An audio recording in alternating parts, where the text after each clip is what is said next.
and welcome back to Unlimited Hangout. I'm your host, Whitney Webb. The past few weeks have been very eventful for American politics, to say the least, but today we're going to focus on Peter Thiel, the man behind Donald Trump's recent vice presidential pick, J.D. Vance, and his now outsized influence on a now very likely second Trump administration. As noted in a recent article published last week on Unlimited Hangout, Thiel is responsible not only for Vance's relatively short political career, as well as his once rocky but now cozy relationship with Trump, but also for Vance's venture capital career that preceded it. Thiel, in my opinion, is one of the most misunderstood billionaire political donors and kingmakers in the United States, and I would argue that's by design. He spent a small fortune to frame himself and have others frame him as a libertarian and as anti-state, when his business decisions, particularly those that made him a billionaire, as well as many of his investments, point to him being of a very different political persuasion. His biggest companies, from PayPal to Palantir, incubated close ties with intelligence agencies from their inception, aiding and abetting financial and other forms of incredibly invasive and warrantless surveillance against innocent Americans.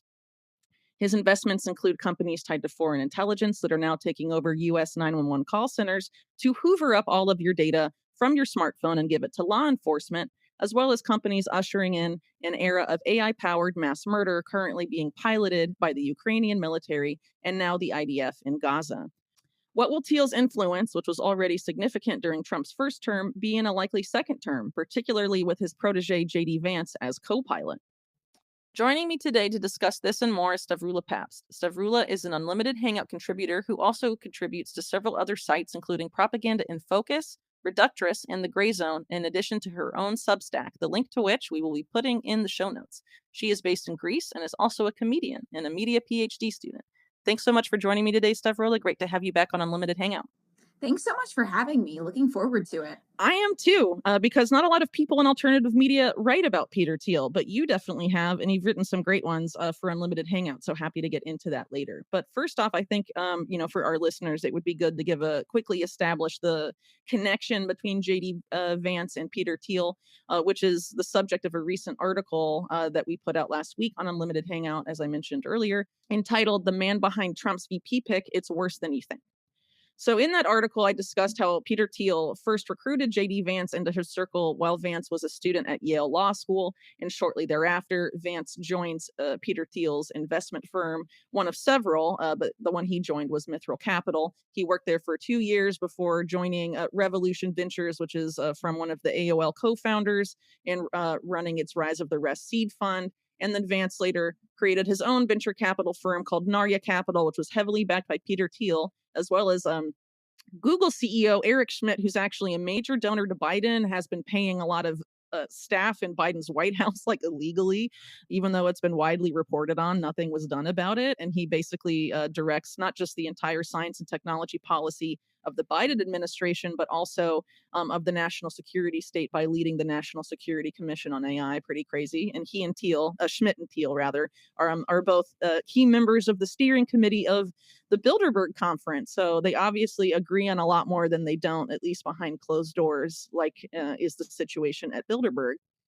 And after that, Thiel donated heavily to Vance's political career, which launched during the 2022 election cycle. He gave $15 million to Vance's then Senate campaign, and that was the largest donation ever given to one Senate candidate ever. So that's pretty significant. Vance, when he ran for office in that cycle, was a never Trumper, I believe, comparing Trump to Hitler and things like that. Which was popular among some Republicans at the time, of course, now is not. And Peter Thiel was the person that accompanied Vance to Trump's Mar-a-Lago to sort of smooth over that rocky relationship. And then it was Thiel also connected Vance to a lot of other prominent Silicon Valley donors, including David Sachs, who's part of the so-called PayPal mafia, along with Peter Thiel, and now another PayPal co-founder who created PayPal with Thiel, Elon Musk, was a big factor in Trump's selection of Vance for VP, along with David Sachs as well. And I feel like it's pretty clear, and not just from my reporting, but also from, reporting pretty much from everywhere. People, as soon as the pick was announced, a lot of reports came out discussing expressly the close relationship between J.D. Vance and Peter Thiel, and people have been calling him essentially a protege of Thiel. So I guess now it would be a good time to sort of get into Peter Thiel himself and why he matters, as well as perhaps a discussion of Peter Thiel's other proteges, which Stavroula and I have both written about.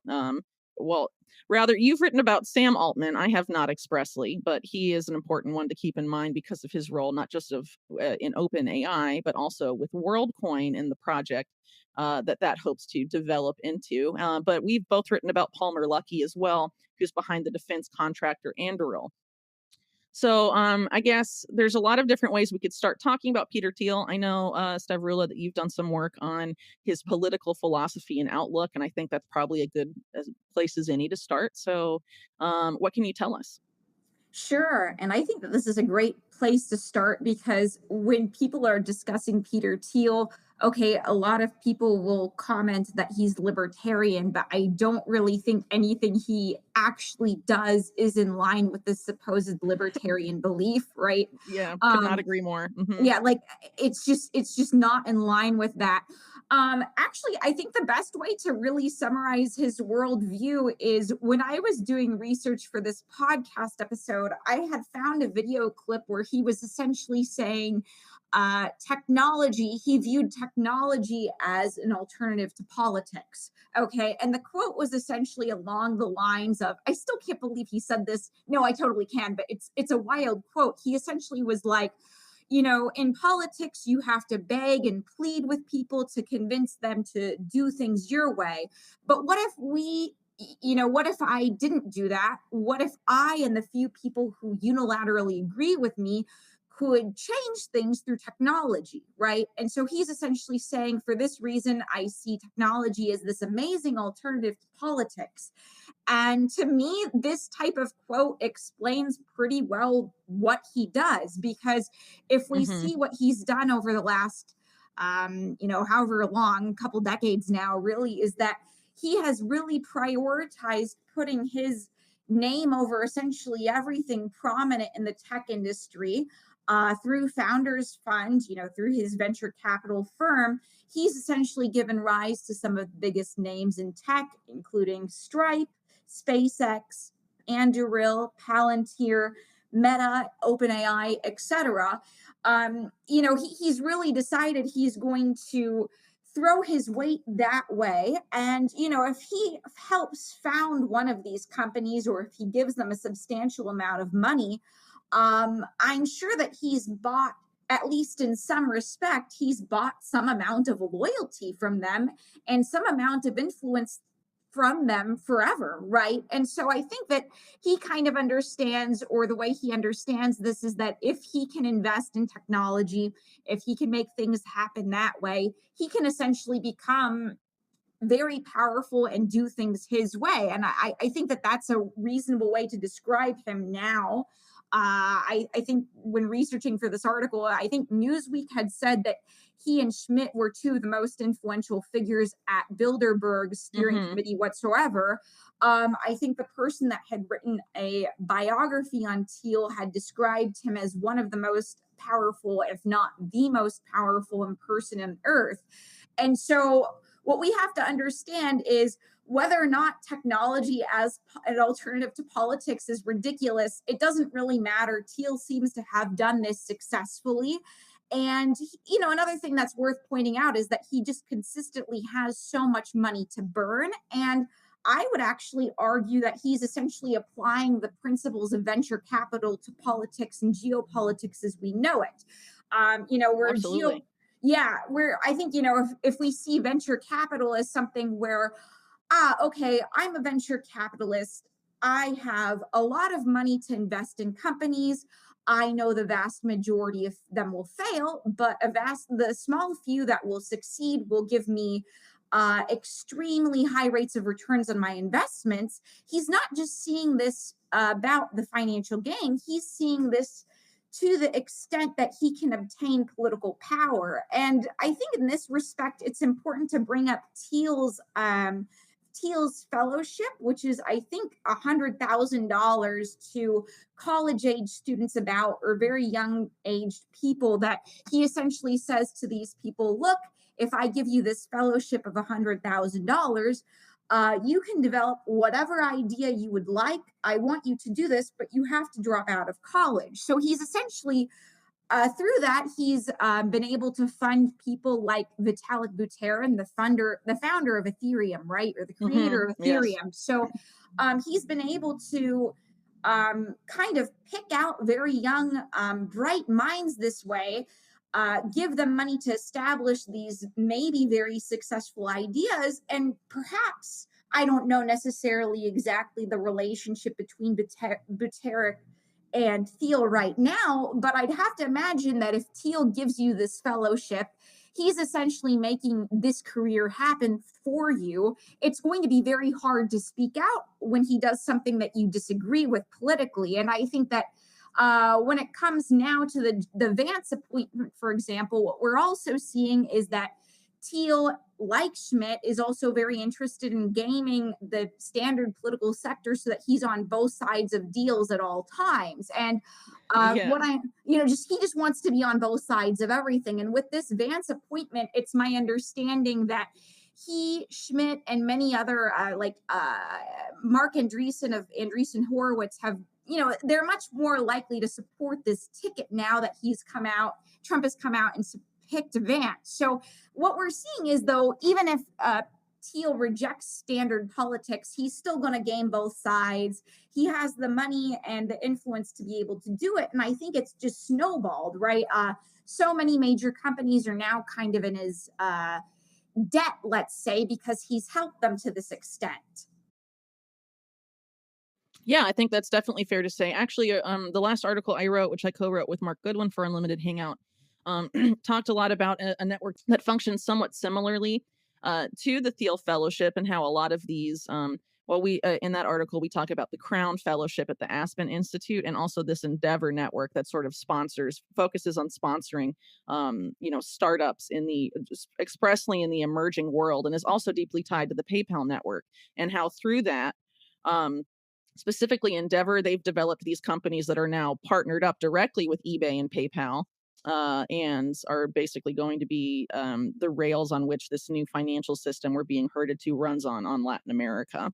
So, Thiel, I would argue, is part of this wider network of influence, but he sort of spent a lot of money, I feel like, and a lot of has bankrolled a lot of people in alternative media, and also I would assume in mainstream media as well, to sort of frame him as this libertarian figure who's anti-state and sort of more like right-leaning.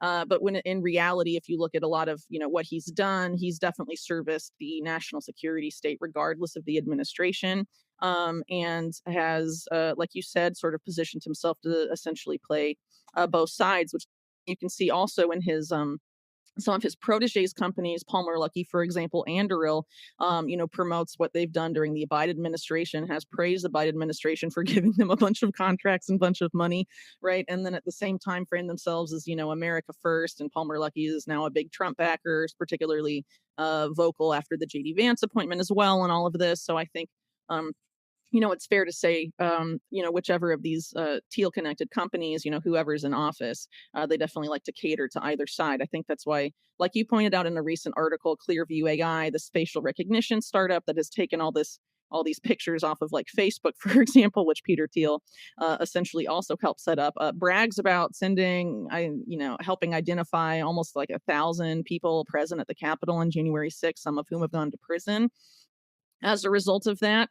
Obviously, that's a sales pitch not geared toward Trump supporters, obviously. And then Palantir itself has close ties to people like, Biden's top intelligence official, Avril Haines, longtime consultant of Palantir, Alex Karp, talks about how he's used Palantir to stop the far right in Europe.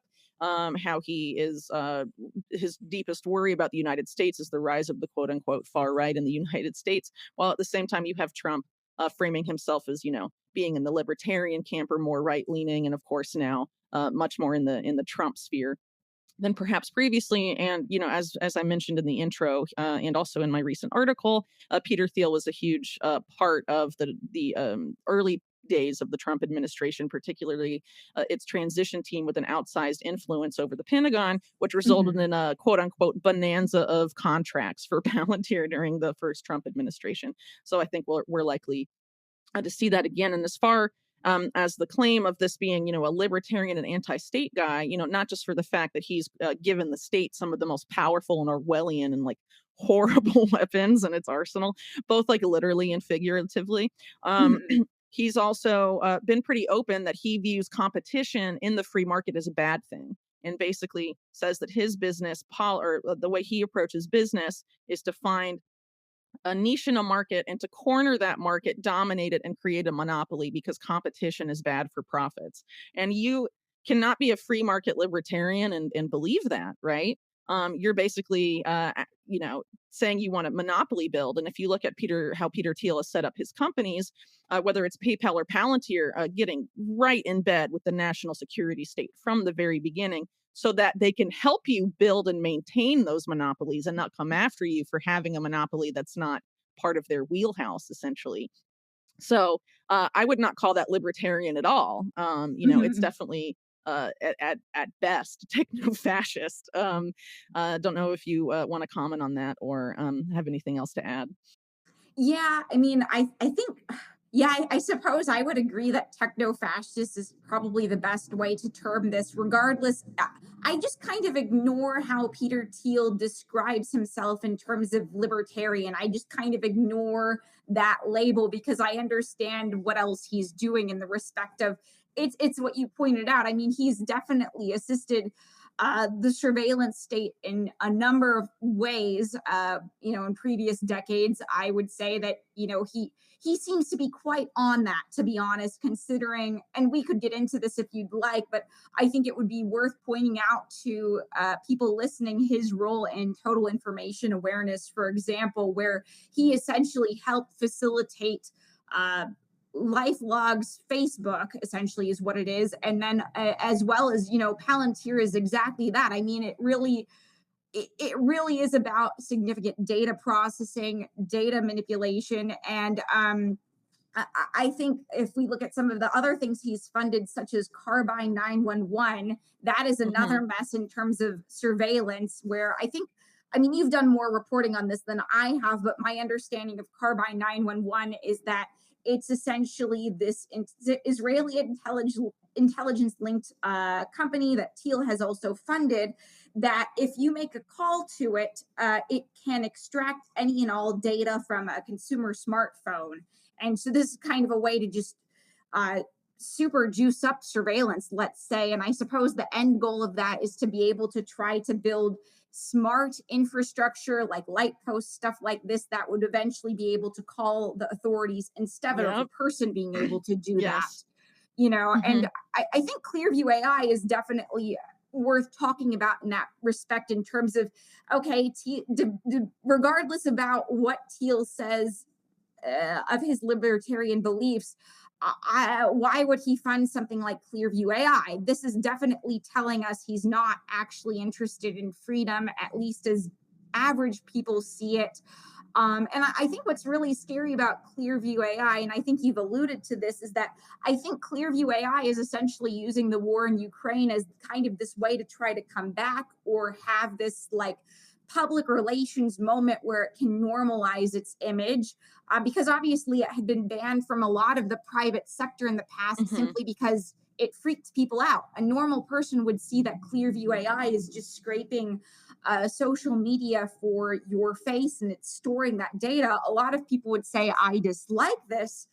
And I think Clearview AI, it's the same thing with January 6th. It's been able to say, see, we've been able to use this wartime moment in Ukraine to be able to help out the Ukrainian military. See, it's okay to use facial recognition technologies because when it comes to a crisis or a war or something like this, it's actually very useful. Don't you want Ukraine to win? Is essentially what they're trying to say with that. So just Peter Thiel's overall track record of assisting these projects that are definitely about surveillance, tells me very much that he's not actually interested in anything libertarian. And I think what's important to say about that is that okay, maybe Clearview AI is operating a lot in Ukraine right now, but that stuff is all going to come back to the United States or just the Hmm. private domestic sphere, generally speaking. I think the other thing that's worth pointing out is Thiel's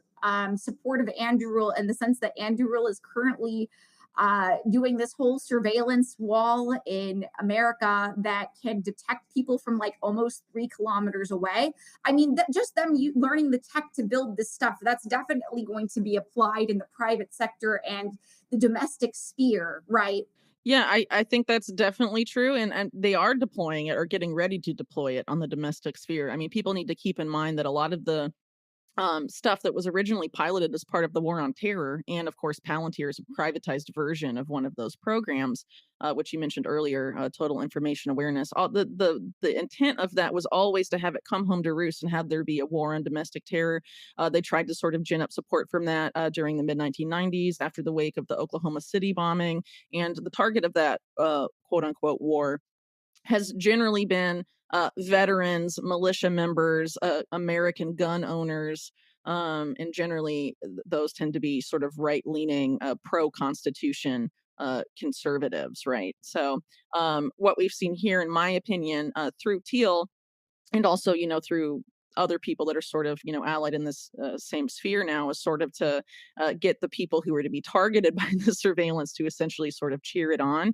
And as far as, like Anduril's virtual wall goes that they're building, this has been framed as the solution to the mass migration issue in the United States, even though it's been deployed for several years and really has done nothing to stem the tide of, migrants that are crossing over the U.S. Mexico border. And you have Democrats for a long time, promoting the idea of a virtual quote unquote smart wall as opposed to a physical barrier. That was their answer to Trump's first campaign promise or main promise, right?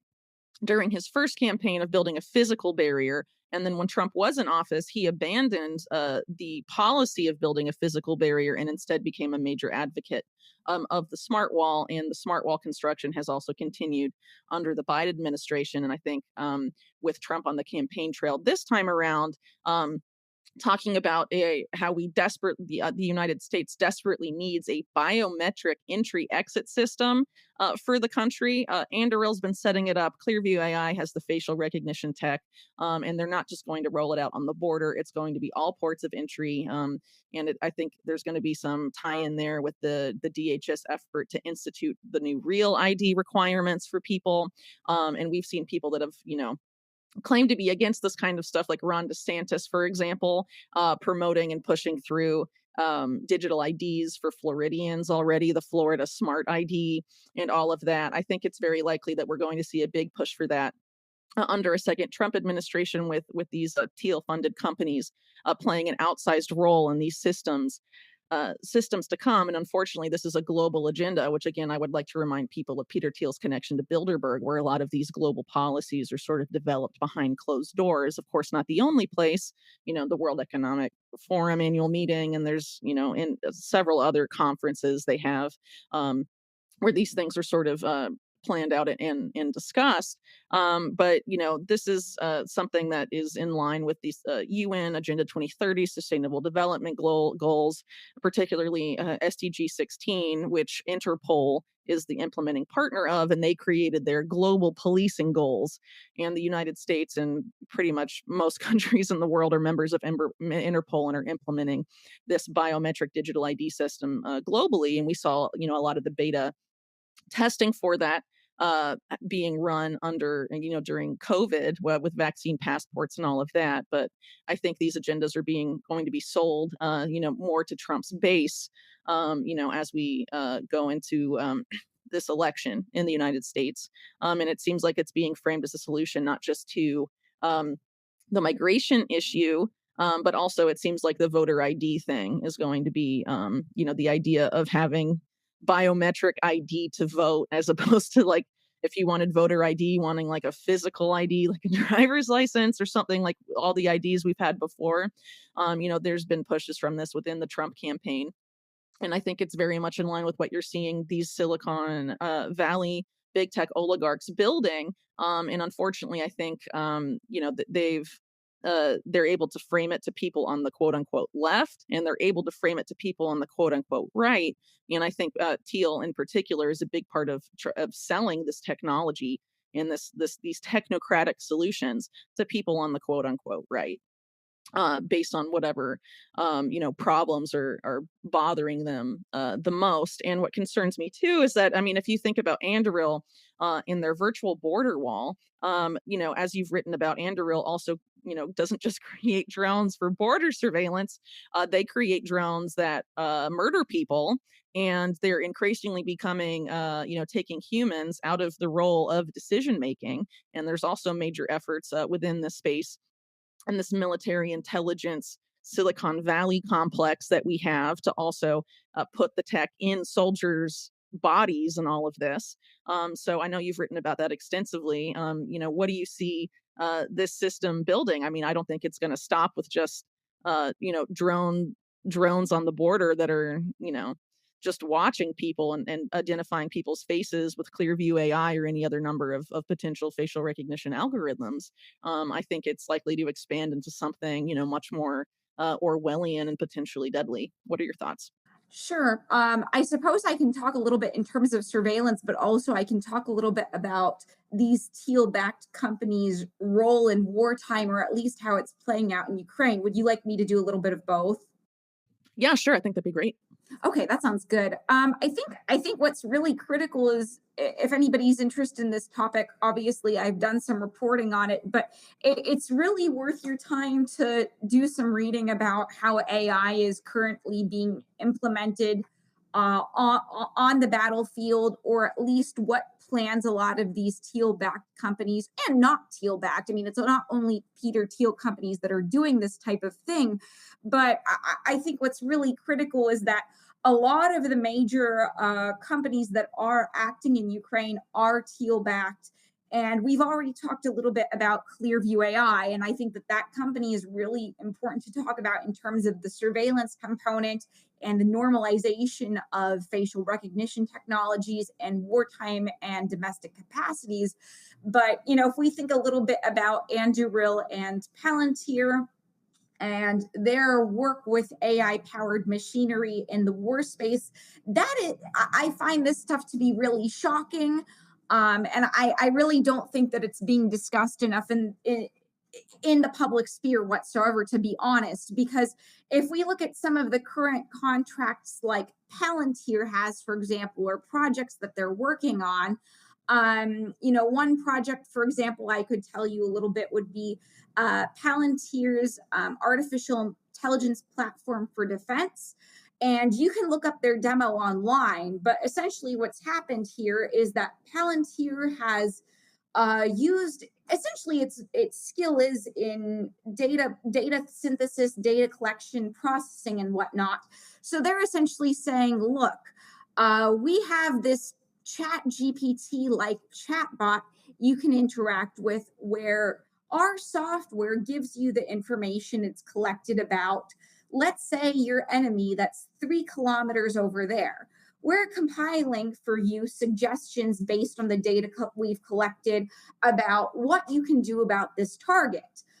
For example, our chatbot is now suggesting you could hit them with this drone. Do you want to do that? The person on the other end could hit yes, and then it would essentially execute that, for example. That's one of the more prominent things I would suggest people look into. For example, I think a lot of people that are working on military AI are working on similar models where AI is being used to power military targeting, which is also being done unfortunately in the Gaza Strip, right, where the Gospel and Lavender systems are both being used towards AI targeting that can select targets much faster than human intelligence.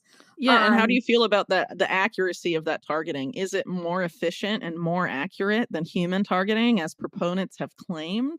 No, in fact, I Mhm. mean, it's not funny, but it's a little bit funny how unreasonable the technology is in terms of some of the accuracy.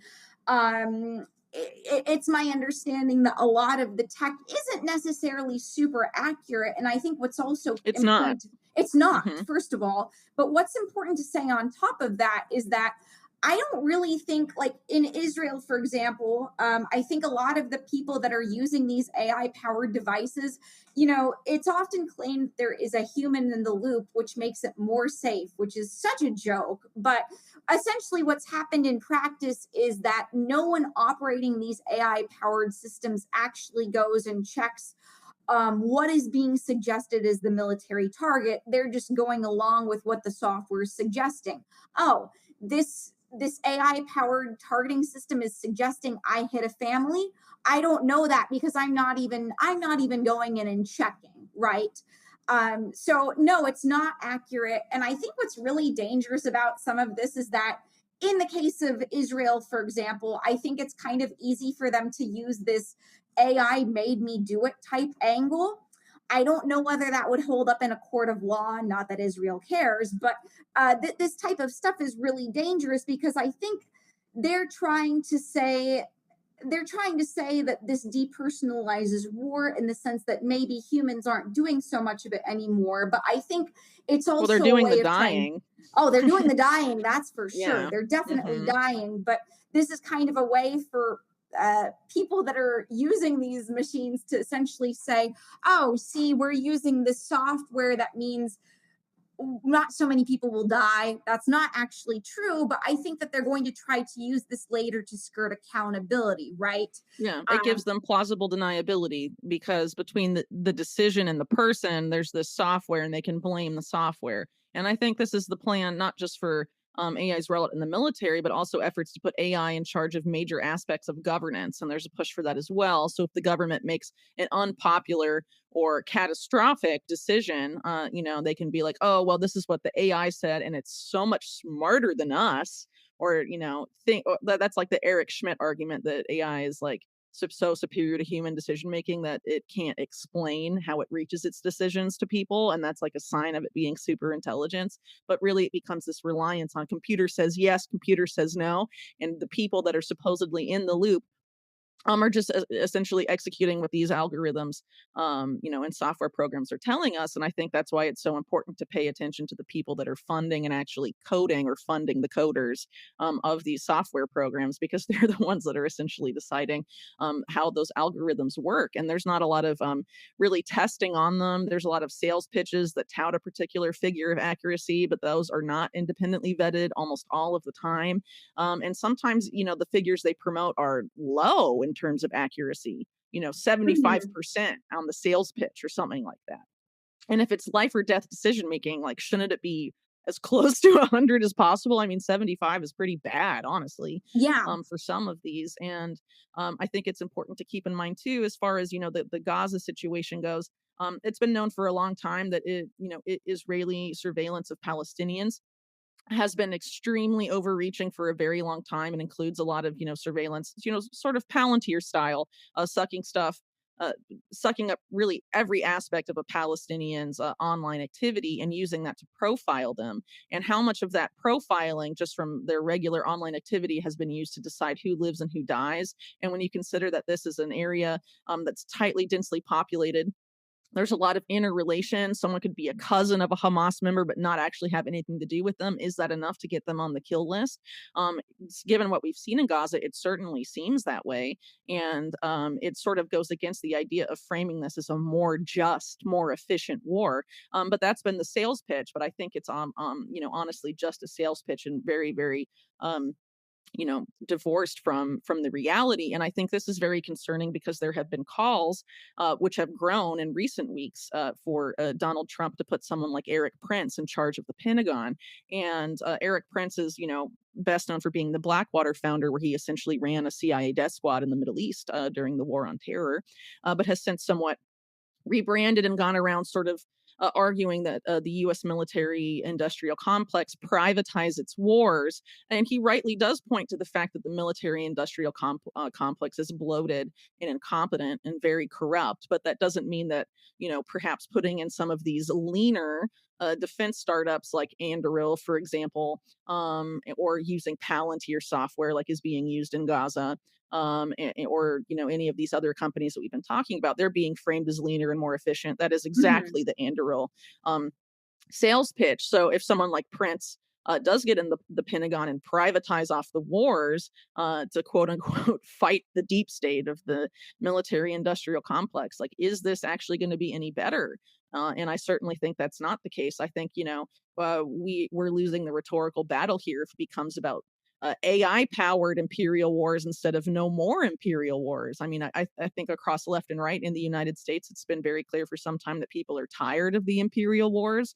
And so the idea of framing them as leaner and cheaper because of AI, they're going to be AI powered, misses the whole point. It should be no imperial wars because we know when these wars are waged, they create increased instability, increase political violence against Americans and other people in the Middle East. It's not in the U.S. national, and I mean, just so many examples Mhm. of how it's just gone horribly, horribly wrong.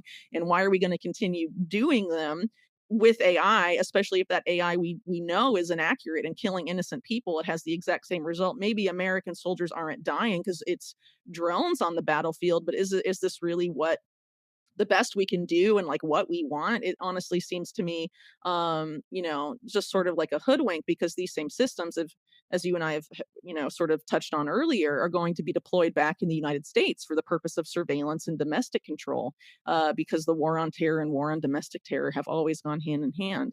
And that's why, the United States has been just as surveilled as the rest of the world by Mhm. U.S. intelligence.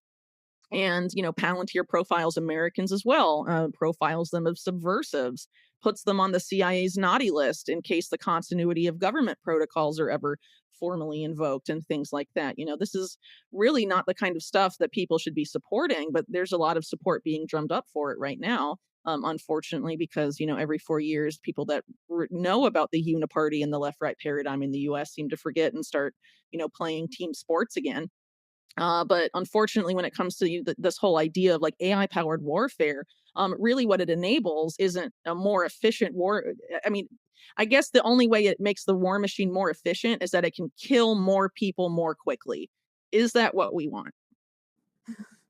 Yeah, that's a great way to summarize it. I think that in that I think actually it's really important to point that out. I mean, this type of tech, if it's allowed to go on in this ultra hyper privatized way, which this possible uh, Trump pick would suggest, right? I mean, they seem really interested in making the most destructive technology possible, and I think AI powered tech is explicitly slated to do that. And I think Anduril, for example, has created this lattice operating system that can, Hmm. I think it allows the operators to command like hundreds of drones at once. So, sure, it may be cheaper for you to buy this type of equipment than actually train soldiers to do XYZ. But what it's really causing is it's paving the way for just mass robot powered AI war. And I find that to be very dangerous. And I think that if politicians unfortunately continue to push for this type of let's say, further privatization of the space, but also not really prioritize actually rethinking our relationships with war generally, which seems to never actually be a consideration or a talking point. It's only going to become more and more destructive, right? I think that it's also just too bad we're dealing with again, now that it's election time, we're seeing okay, the whole Joe Biden dropping out is this other fiasco. But do I think Trump, Kamala Harris, or JD Vance are actually interested in reconsidering America's war policies in a meaningful way? No, I really don't. I understand that JD Vance has questioned aid to Ukraine, but in terms of his support, or sorry, not his support, his discussions, I guess his support of Israel, but also his discussions about what he would want to do to Iran, where I guess he would punch them hard, is what he said. Um, you know, Unfortunately, we're Hmm. dealing with an overall status quo where no one is questioning, or a lot of people at the very top are not questioning any of this. We're Unfortunately, by dealing with the electoral system in this matter, I guess we're just dealing with the continuation of this system. And now, if you plug AI in, it's slated to just make things all the more destructive. I mean, I'm definitely concerned about it. And it definitely concerns me that Trump is being depicted as this anti establishment candidate. especially with Vance's appointment, because going back to Thiel, I think that that is essentially, as far as I see it as kind of a ticket for the military industrial complex or a ticket for Silicon Valley. That's the way I see this Yeah. ticket extensively. And Hmm. I think that anybody who wants to support Trump really needs to be mindful of Thiel's support of JD Vance in this way, because what it could mean is that much more influence for someone like Thiel, who is very much interested in steering the direction of technology to his favor. When it comes to war, again, that just means we're dealing with a very destructive environment that really, I think we're reaching kind of a point of no return depending on where these technologies can go. Yeah, I think that's absolutely true. And I definitely agree with your characterization of the tickets, but I would consider people who want to back this quote unquote Silicon Valley ticket that people keep in mind that Silicon Valley in the military industrial complex, and really it's more of a military intelligence industrial complex. Don't leave out Mhm. the intelligence agencies. They kind of tell the military what to do sometimes. But they're fused. Silicon Valley double as contractors for the military, and also intelligence agencies, and that's particularly true of this. What I've called for years the Thiel-Verse. That include, I mean, other people call it the PayPal mafia, but I feel like Thiel-Verse sort of encompasses aspects of PayPal mafia and also the Thiel proteges and Thiel fellows and all of that. Um, and they're all in to sort of promote a new version of the military industrial complex. And again, I think it's a false dichotomy to sort of be like, pick this one version of the Mhm. military industrial complex and this slightly different one.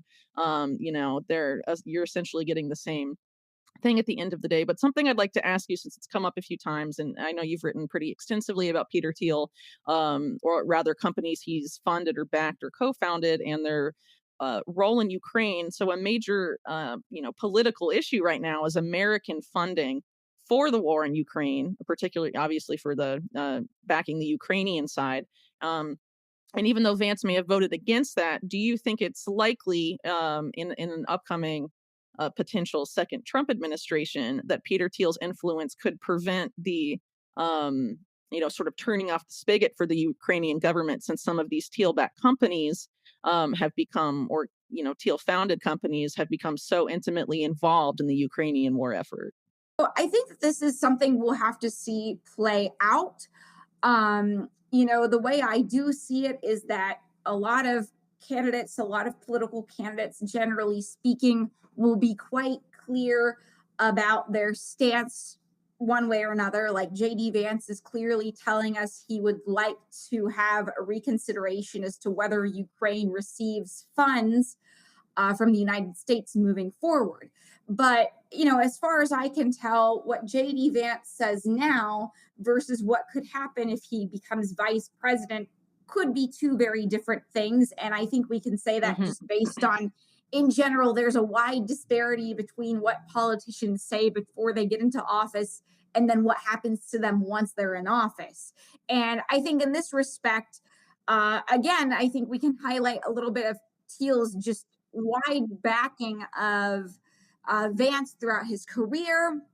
Obviously, they're very close, and so when we understand Thiel's companies receive, these companies, Anduril, Palantir, Clearview AI, definitely benefit from the war in ways that are difficult to calculate and articulate, but definitely in big ways. They're essentially able to use Ukraine as a testing ground. Is Thiel going to want to say goodbye to that testing ground, considering how much it would help his companies? I don't know. I would have to imagine if he really wanted to try to influence affairs regarding the war in Ukraine, Thiel probably can, just simply based on the fact that it's not just Vance he's helped fund a number of successful Republican congressional candidates. He has clear influence in the United States government at a number of different levels. So I would have to assume that if he really wanted to force a change in that perspective regarding the Ukraine war, he would probably try to do it. But even if he weren't successful, I think for Peter Thiel, this is, as far as I can see it, I do think that this is a bit of a long game for Thiel. again, I do think that he thinks like a venture capitalist. So even if Palantir and Uril, Clearview AI aren't able to continue exactly what they're doing in Ukraine, there will always be new opportunities for them to be able to test out various technologies elsewhere. And I Hmm. think, unfortunately, that's just the very powerful nature of the life, I suppose, Peter Thiel lives. He has so many companies right now that, are in some way indebted to him just simply due to his help. And so, even if these companies cannot continue their gaming out of things in Ukraine, they will be able to succeed in other ways. And even if something happens to them, he will always have new companies that he has worked to back that will take on something else. So, I guess my short answer is I would be curious to see if this changes, or if Vance's stance on Ukraine changes in relation to his relationship with Teal. But even if it doesn't, and even if there is actually a reconsideration about the United States' role in Ukraine, I think that Teal will still be successful simply due to just the amount of money, influence, and power he has over today's largest tech companies. Yeah, so I absolutely agree with that, and I think we're obviously going to have to see what happens. But my feeling is that even if they do end up keeping the promise to reduce or end American assistance to the Ukrainian government, I think it's really likely they're going to have a war pop up somewhere else where they can send the money to. In the case of an upcoming Trump administration, it's most likely to be Iran at the end of the day, I Mhm. think. And if you consider how Ukraine even started, it started soon after the Afghanistan war had been, closed down by the Biden administration. And I think, if you look at how Afghanistan functioned for a long time, I mean, I think the best way to sort of sum it up is this relatively old now Julian Assange quote. We're saying the point isn't a successful war; it's an endless war. Just because of all the money laundering that has gone on in U.S. wars, arms trafficking, other types of trafficking, et cetera, et cetera. And various other geopolitical objectives that are accomplished when the U.S. goes to war somewhere. And I think, the fact that Afghanistan, after 20 so years, gets wound down and they start up a new one, I think it's most likely that if they do choose to wind down Ukraine, something else will emerge elsewhere. And I think a lot of the bellicose rhetoric about Iran specifically, from Trump and also now Vance, even though just a few months ago before he was the VP pick, he was talking about like no to war with Iran at some Quincy Institute speech or something. It just shows you how quickly these people get in line when they, um, are in sort of the top echelon of American politics. And if we recall how Trump's biggest donor in his first term, Sheldon Adelson, this was a guy that is the reason John Bolton was Trump's national security advisor. His big thing was preemptively nuking Ukraine.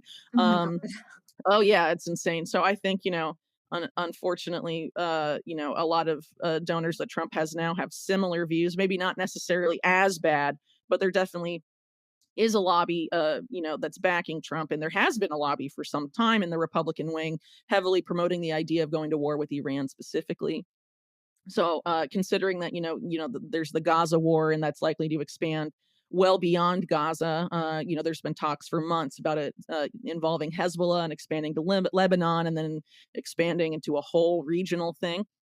I think there's a high risk of that, and I think that's something that people should be aware of. So maybe, again, I think people shouldn't just be like, oh, as long as he ends, assistance to Ukraine, that's enough. It should really be no more imperial wars Mhm. that create all this international instability. But again, the instability benefits a lot of people with ties to Trump.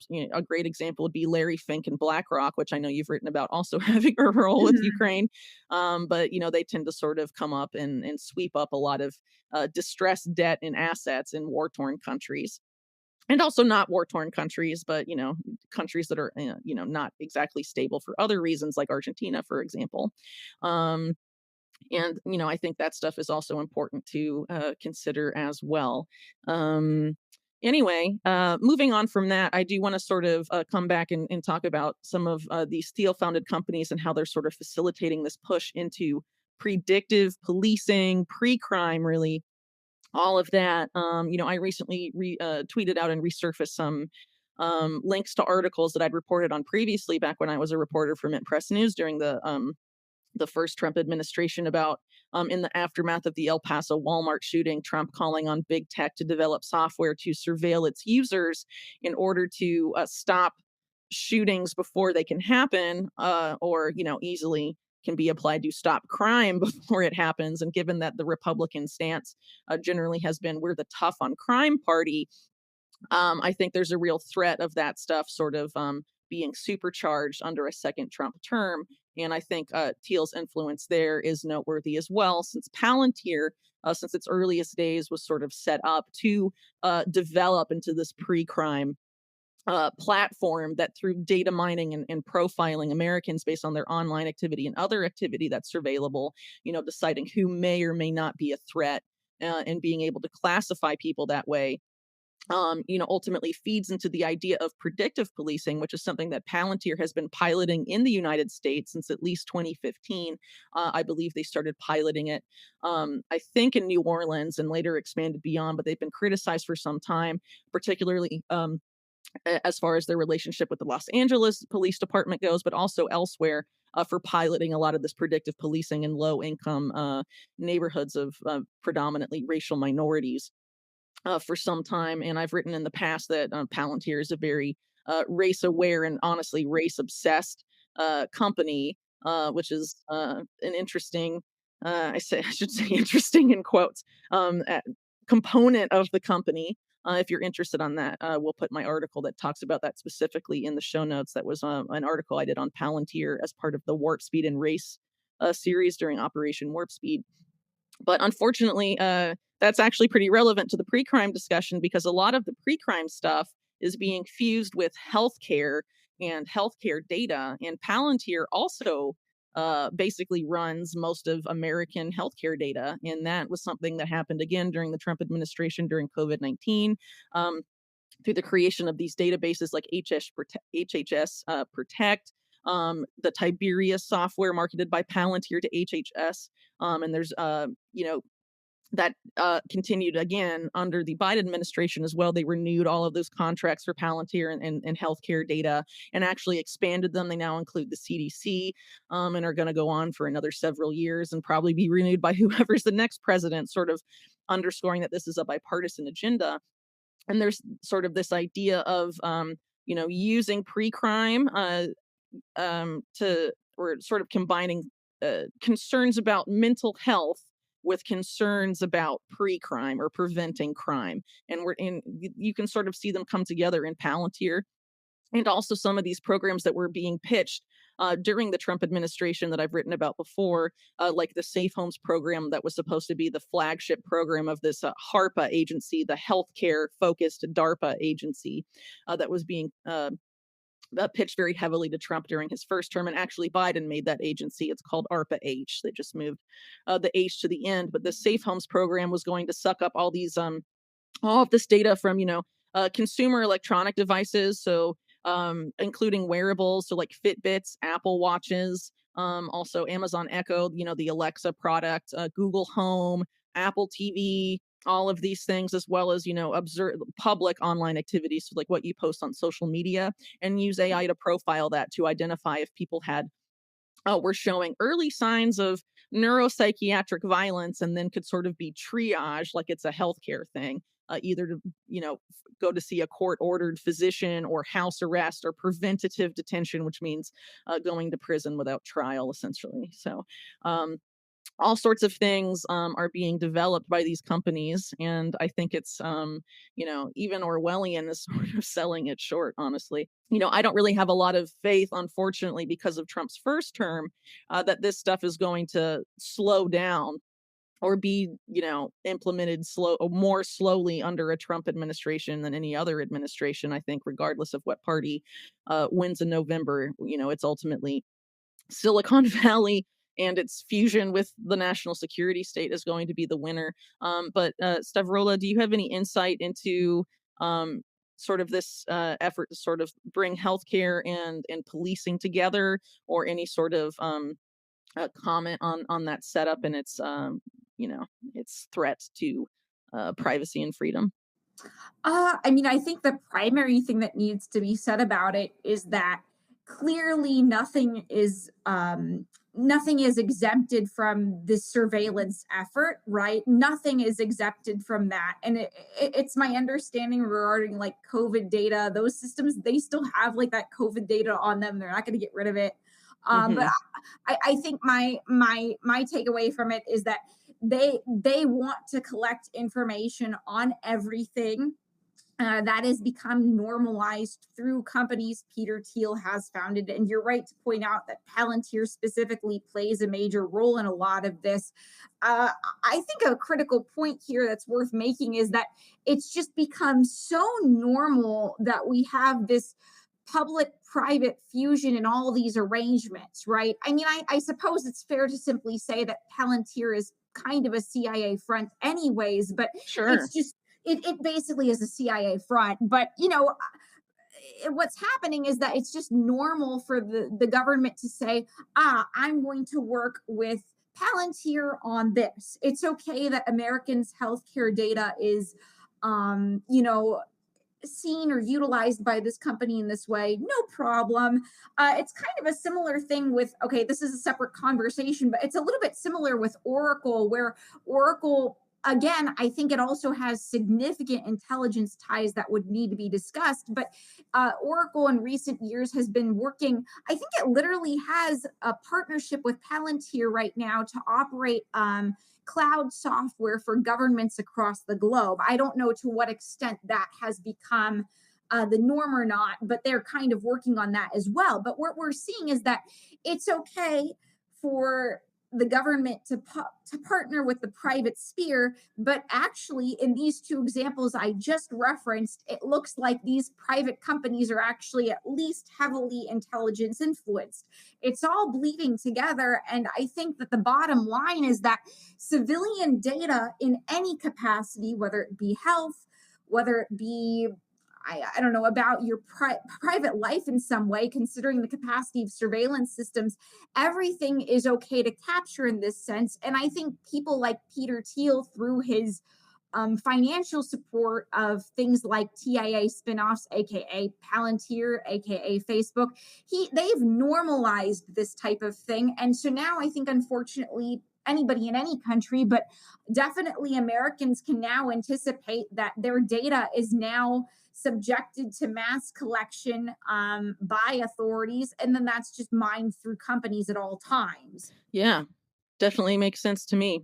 As far as Palantir being a CIA front goes, for people that aren't aware, just want to throw some info out there for people in case they haven't read, my past work or someone else's work on Palantir and their beginnings.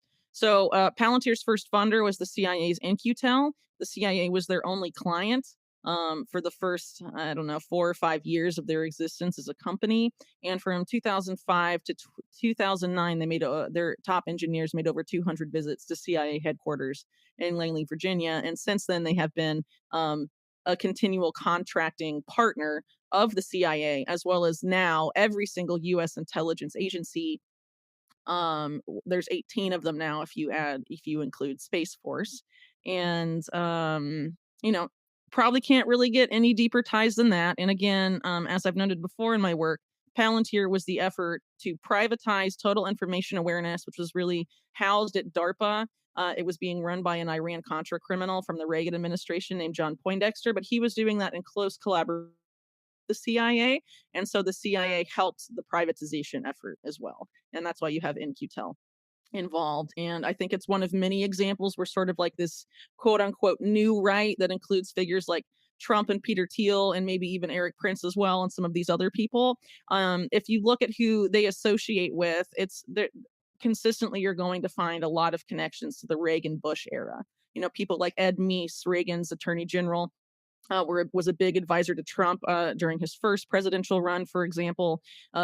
Peter Thiel created Palantir with the help of John Poindexter and also Richard Pearl, one of the architects of the Iraq War from the George W. Bush administration. Eric Prince teamed up with Oliver North, probably the most famous name from the Iran Contra scandal of the Reagan era, to pitch Trump on creating a private CIA. And something that I've been warning about and also my colleague Mark Goodwin and I have been warning about on interviews that we've done together, is sort of this effort to sort of, in terms of the public-private partnership, like you brought up, sort of move people out of the public end of that and into the private end of that. So instead of having public-private partnerships like we've been having, for decades now, moving into just sort of taking the public out and having just the private and acting like it's going to be fundamentally different when in practice it's not. And I think this is a big play that they're sort of testing out in Argentina right now under Milei. And I think, sort of Trump's stance on CBDCs, for example, I think is part of that too. It's not going to be public sector issued programmable surveillable money, but he's definitely okay with private sector issued programmable surveillable money if it's coming from people like Jamie Dimon, or some other major figure on Wall Street that runs a significant uh, retail and commercial banking operation. And I think also a lot of Ethereum, for example, which, as you've noted in past reporting, has a significant Peter Thiel ties, is very easy to make programmable and surveillable. And there's even efforts to do the same with the Bitcoin blockchain through groups like Rootstock that came up in previous reporting about efforts to sort of create this carbon market and impose it on Latin America and have it run on the Bitcoin blockchain that uh, Unlimited Hangouts reported on previously as well. So, what are your thoughts on that as it relates to currency, and how do you sort of see the same network fitting into those designs? Yeah, that's a good question, and I have done some crypto related reporting. I think unfortunately what I've learned through a lot of my reporting is that a lot of digital finance infrastructure is something that the power elite in some way are definitely trying to exploit in any way possible. And it's kind of my personal belief that most cryptocurrencies, maybe they were compromised politically in some way from the beginning, but what we're seeing, especially with something like Ethereum, for example, is that, for example, its proof of work to proof of stake switch has made it quite easy to compromise, generally speaking, Hmm. which Hmm. means that, a number of whales, I think, is what. Sorry, crypto experts, I'm trying in this in this arena, but a lot of whales are essentially trying to buy up a lot of Ethereum stake so that they can have direction over it right in the future. And I think that unfortunately, even if these digital payment infrastructures are built in ways where perhaps the founder was actually maybe trying to build something that couldn't be corrupted, it's clear that the powers that be are trying to find any route through that they can. And that's important, I think, to point out what's happening with Bitcoin as well. Um, Absolutely. Hmm. where people are trying to corrupt it if they can do so. I think also what's worth linking this back to Teal. I think what's worth saying is that he's been interested in digital finance or digital financial structures, infrastructures for a long time. And Hmm. I think that this is a clear power grab. I have the quote pulled up here, but I think he literally said something along the lines about PayPal being about replacing the US dollar, right? So he's saying, I'm going to build financial infrastructure that replaces what we have, which means if I run PayPal, have essentially an amount of power and influence over society that's quite difficult to explain, really, right? I think he's more powerful than countries if he's able to be successful in this regard. And I think that that's just unfortunately what a lot of these elite people backing some of these currencies are unfortunately trying to do with it. And I think what's frustrating about that, just going back to crypto generally, is that a lot of people that are interested in crypto are interested in decentralized finance because they would like to have financial freedom and financial privacy. So what's happening is people are, a lot of innocent, normal people that are interested in these infrastructures, unfortunately, that's being corrupted by people like Teal and a lot of people that are trying to break into the crypto space that are clearly trying to use this infrastructure for their own ends. I Hmm. think if you'd like, I can connect this a little bit to WorldCoin because Sam Altman, OpenAI's Sam Altman has also been trying to break into this space because Hmm. apparently they all see this kind of utility, let's say, where if you have this financial infrastructure, it becomes prominent, let's say, and a lot of people use your cryptocurrency, depending on how far it goes, you could kind of, I suppose, subvert or displace the financial system as we understand it, right? So I think that that's what I've noticed in a lot of my crypto related reporting. But if you'd like, I can talk a little bit about WorldCoin because this is, again, very connected to Peter Thiel because Peter Thiel and Sam Altman, of course, are very close. When I was reporting on my WorldCoin article, I had kind of learned more about the relationship where it sounds like they're very, very close friends. And I think Thiel has brought Altman a couple different times to Bilderberg, for example. Mhm. Obviously, Thiel had also, if you look at Founders Fund portfolio, a Founders Fund also has assisted the rise of OpenAI.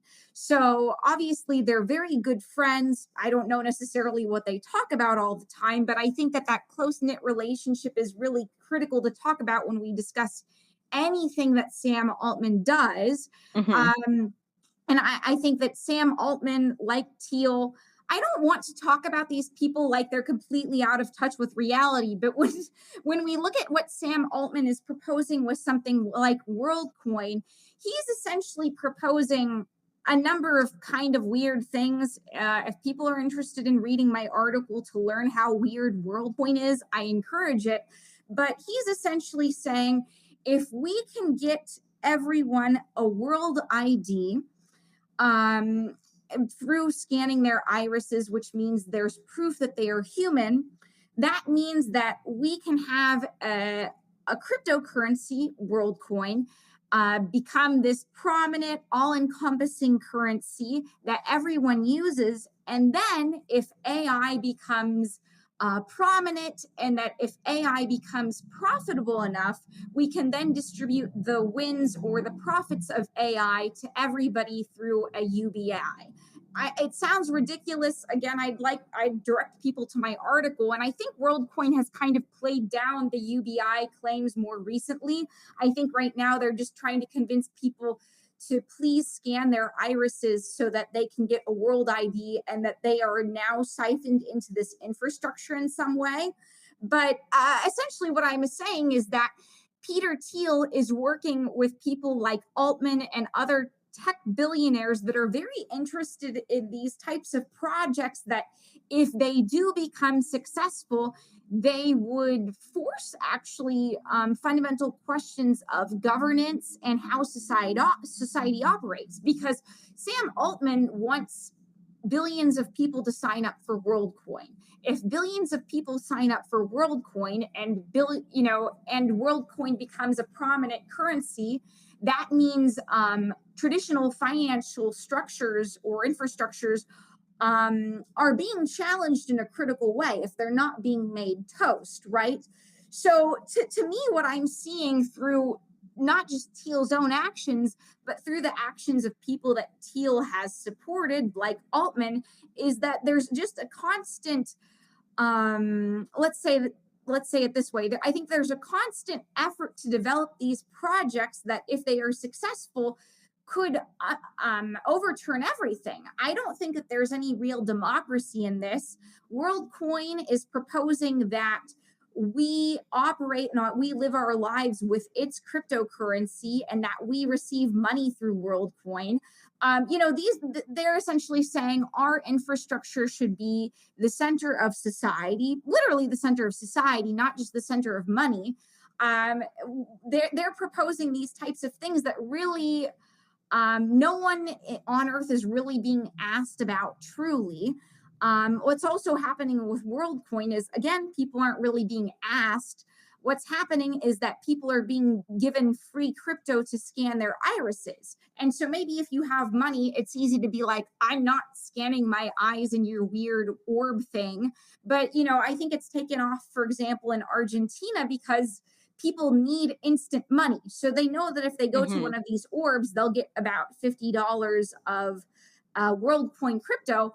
Okay, well, even if they don't try to use the system infrastructure ever again, WorldCoin has that, and WorldCoin has added another person to their infrastructure. So they're kind of imposing they're imposing themselves on people in this way that's not really democratic. And I think that that goes back to who Teal is and who a lot of these tech billionaires are. They're not actually interested in having reasonable conversations as to what the ramifications of their technology are for everybody. They're essentially saying, okay, hopefully people will take interest in this, hopefully this takes off, therefore we will be able to expand our product, and then from a political angle get whatever political gain comes from that.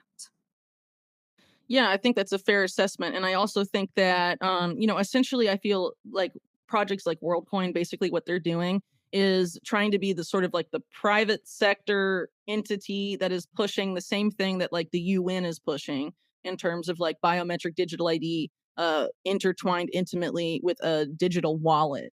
Um, Mhm. which is like a key part and really arguably like the foundation of the whole thing regarding the sustainable development goals and agenda 2030 and all of that.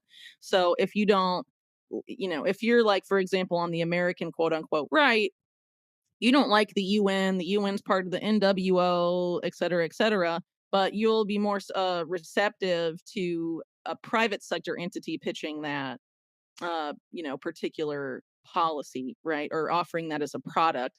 And if you look at how the digital ID stuff has been set up through the UN through like public private partnerships like ID 2020, which is now merged with another public private partnership about digital ID that's also sponsored by essentially all the same people in the UN. Um, they push this whole idea of interoperability, and the way they're going to implement it isn't going to be like this one global system of biometric digital ID and finance in wallet tied together initially anyway. It's going to be sort of like a mosaic of all these different private sector vendors, but ultimately the data that can be harvested from that digital wallet and that digital ID that goes with it can be exported into the same formats, and then those formats can be exported and sent to a centralized database somewhere. And I think that's essentially what we're going to get. And WorldCoin is obviously lobbying to be a significant part of that at some point in the future, but they're framing themselves, however they think, with whatever talking points that are more likely to stick, right? So I think that's why they've sort of shifted away from the UBI pitch that they had initially. When they thought that UBI people might be receptive to the idea of UBI. Now there's criticisms of UBI, and they're sort of in this teal network, so they want to appeal to people that don't like that stuff, right, and don't like DEI and all of these things. Well, I think that's part of the play here, and I think people need to keep that in mind. Digital ID is going to be imposed on people as sort of this. It's going to seem like it's decentralized, but only the public facing part is decentralized. The back end, where all the data goes, and like the centralized database, is centralized. And there's so much of this happening, not just for digital ID, but also in the fintech world, where it's really decentralized in name only, and they're trying to really take all of the crypto infrastructure and make it that way. And I think what you mentioned earlier about PayPal is very interesting, as far as Teal having talked about replacing the dollar, because PayPal has launched their PYUSD PayPal stablecoin, dollar stablecoin, that's meant to compete with like Tether, USDT, and USDC Circle. Which, by the way, USDC was actually originally a Sam Altman idea that was posted on his blog some time ago. The idea of making a USD coin, a dollar stable coin that could be programmable and all of this. And it was emailed to Trump's Treasury Secretary Steve Mnuchin by Jared Kushner, Trump's son-in-law, as like, oh, look, we should probably do something like this. And as just as Trump's about to come in for a second term, you have all the stablecoin legislation being written, about to be passed, and who's on the Senate Banking Committee that's going to play a huge role in deciding the winners and losers post regulation. It's JD Vance is one of those figures, along with people that have co-written a lot of the legislation, like Cynthia Lummis, for example.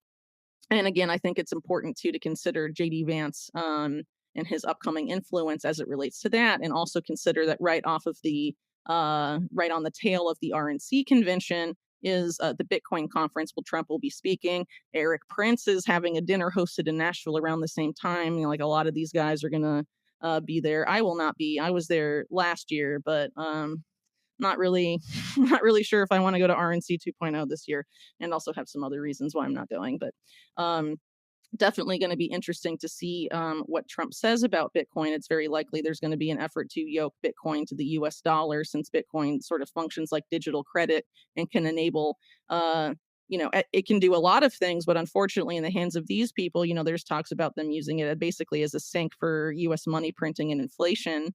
Um, and allowing, quantitative easing and all this irresponsible central bank policy to go on forever, because you can just use Bitcoin as a sink for all of the hyperinflation that would normally result from it, as opposed to actually being a something that will end, central bank irresponsibility or government fiscal irresponsibility. It's poised to become its biggest enabler in the hands of these people. So I would consider anyone interested in these topics to give those things um, keep an eye on those things going forward. And one thing I would like to add about PayPal too is that early on, some big Wall Street guys like the former head of Citi during the 1990s talked about, if I wanted to um, get into the business of surveilling people, I'd make a bank. Like I'd use finances, because he was talking about like Citi back in the 80s and 90s and saying like, we have so much data on people's transactions. We know they're getting a divorce before they even do,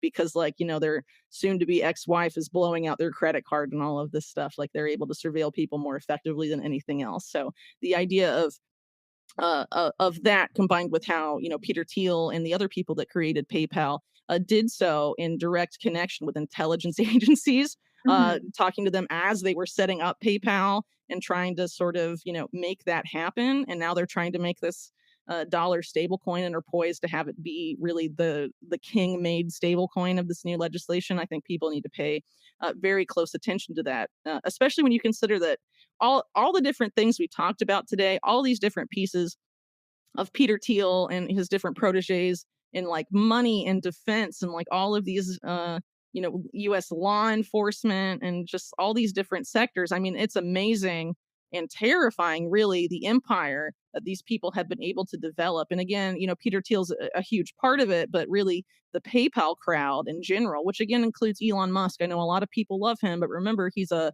Pentagon intelligence contractor building brain chips. So people, I don't know, need to stop worshiping the billionaires, man. I don't know. I feel like Batman was just propaganda for billionaires. Like the billionaires are going to save us all, and they're secretly superheroes at night. You know, Mm.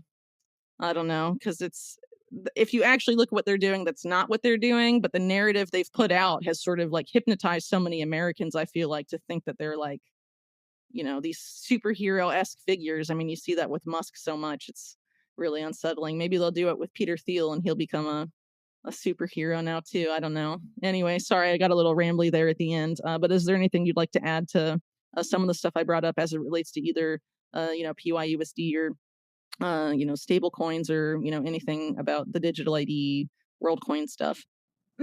Well, I think, I guess one comment I have about stable coins, and I think you've said this before, but I really feel that it bears repeating, is I do think a lot of people have kind of understood the dangers regarding something like a CBDC, right? That the central bank would be operating this and that it would have more centralized access, at least, to your finances.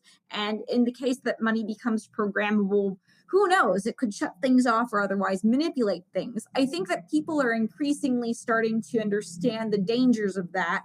I'm not saying we shouldn't be on alert, because we should, but I think unfortunately it's kind of what we said. I think once these things are kind of spun off in a private sector direction, like stable coins, I think unfortunately it's harder to convince people, look, do you really want the private sector to be able to do the same thing? I think unfortunately that's going to have to become a major talking point. And I think unfortunately, um, this point has not been driven home in the way it needs to be. I think that anybody who is thinking that stable coins are decentralized should be mistaken. I mean, I think that that's another problem, is that I think decentralization as a word in terms of finance, generally speaking, I think a lot of things claim to be decentralized when they're not actually decentralized. And if people aren't careful, this stuff is going to be rolled out in a widespread way. As you've noted, a lot of stable coins are essentially competing to capture, let's say, the market for stable coins and what governments may or may not choose to use as like the US dollar stable coin or other countries' stable coins, etc.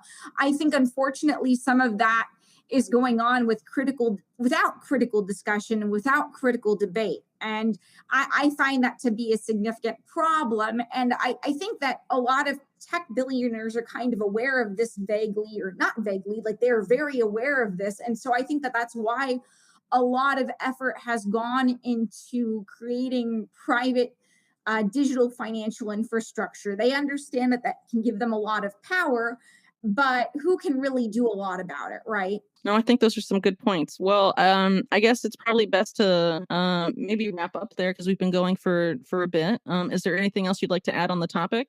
I suppose my only real comment is that, you know, if people are portraying themselves as anti-establishment, it's really critical to ask, questions, especially considering, JD Vance portrays himself as anti-establishment. Teal has really helped his rise.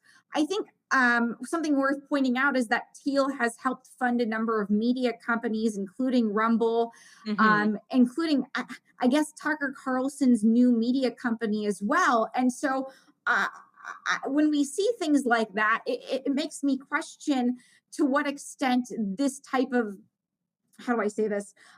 It makes me question to what extent any of this can be trusted. And I think seeing a lot of quote unquote alternative media become completely uncritical of JD Vance and Trump.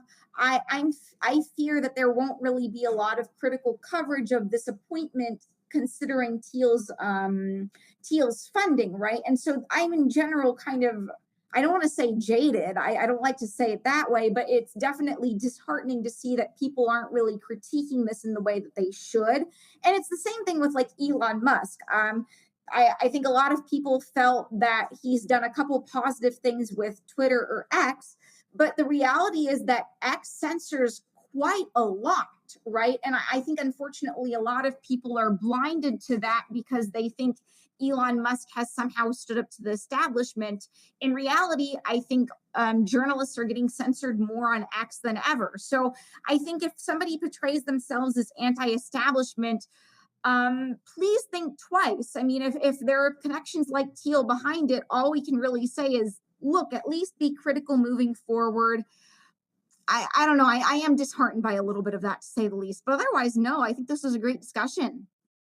Well, I can understand feeling disheartened about it. I think this particular billionaire faction has spent a lot of money trying to influence independent media coverage of Hmm. them and to sort of paint them as rogue billionaires. When if you look at what they do in their companies and what they've done, that definitely is not the case. As far as Elon Musk goes, I think people need to keep in mind that he once he wanted to buy Twitter, he said was to verify all humans. That means linking a government issued ID to your Twitter account. And he also his goal is to turn, he's already done it, turn Twitter into X with the goal of Yeah. having X be, he says, half of the financial system. So they've been obtaining all of these money transmitter licenses, and now a majority of U.S. states. It's only a matter of time until they try and become a bank as well. And I think there's been efforts to sort of, rope in a lot of people in independent media because of the X monetization thing, which, by the way, I do not participate in and was given a blue check against my will because of a follower count. And I don't even have Twitter Premium. This was something that Elon Musk chose to do to everyone. So a lot of people that were critical of blue checks got one without asking for it. Just want to make that um, really clear. But getting people that are on or in independent media dependent on money from X, or like, oh, look how much money I'm making on X. You're going to alter your speech and self-censor, choose to not cover certain things that may not make Elon happy or might affect your monetization, right? And also it also helps to sort of onboard you as an influencer and then help onboard other people onto, using X as some sort of like financial app, right? Which is ultimately the end goal there. And it's very similar when you consider, what we talked about with WorldCoin, this idea of like linking your ID to your digital wallet and all of that. It's very clear, I think, that X aims to be something quite similar in that regard. And then, you consider the brain machine interface and all the Pentagon spy contracts and all of that. I definitely would consider people to be very, very, very wary of what's going on there. But I also think part of the disheartening thing is has to do with the manipulation of social media. We can't really trust what we're seeing anymore. The algorithms are so manipulated. We know that for more than probably like 15 years now, but at least 10 years, the US military, again, Musk is a contractor for them, has been heavily funding how to manipulate Americans, or people generally, really, around the world on social media, framing it as a new battlefield. The US Air Force in um, one program, they said that the goal of the program was to control people through social media, like you control drones, right? So to Wow. basically just like hypnotize people. I mean, how else do you read that? So I think a lot of what we see on social media now, and remember the big competitor to Twitter, what is Facebook, which Peter Thiel essentially made, right? Right. I mean, because he was the first early outside investor, and without him, Facebook would not exist, right? So, um, you know, these things manipulate our perceptions. And so, we're told that what we see there is the opinion of people, but these are manipulated algorithms. A lot of them are bot accounts. The military, just the US military Mhm. alone, but definitely other militaries too, have also invested tens of $1 million in developing highly sophisticated bots. OpenAI's ChatGPT, again, Sam Altman owned, has supercharged all of that. This is a perception manipulation machine.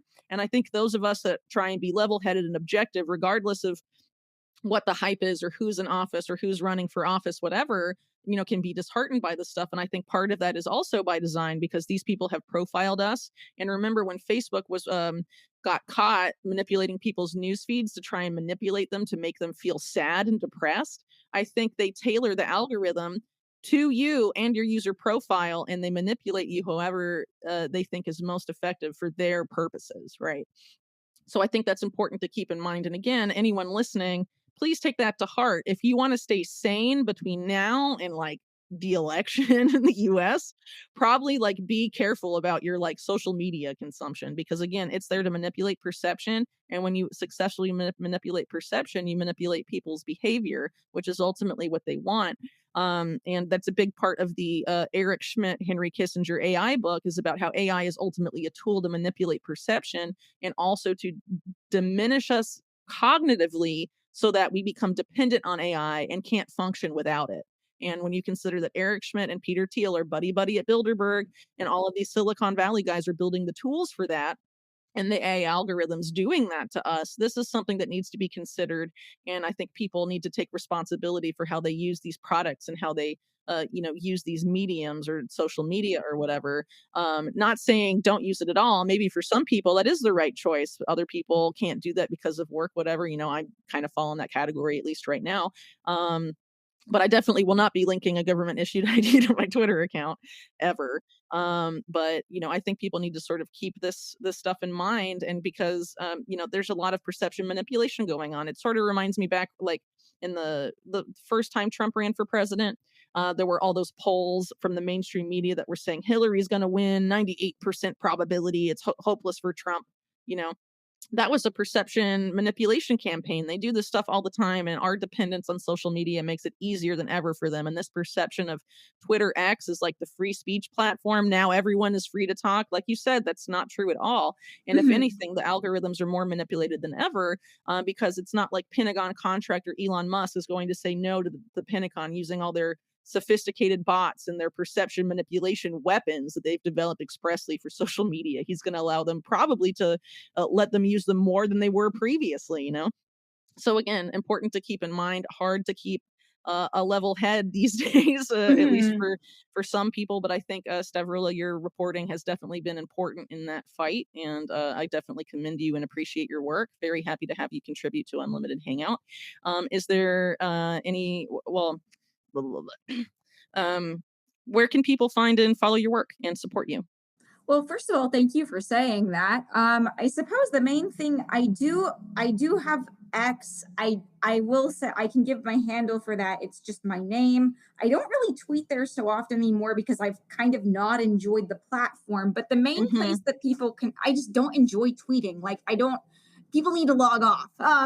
But the main place that people can find me is my Substack, where I publish a newsletter where I cover the intersection of geopolitics and technology, and then I post my other reporting updates there. So that's just stavrulapabst.substack.com.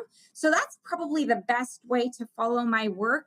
Otherwise, I don't know, send smoke signals or something. I should probably be easier to find than that, but that's a good place to find me. Yeah.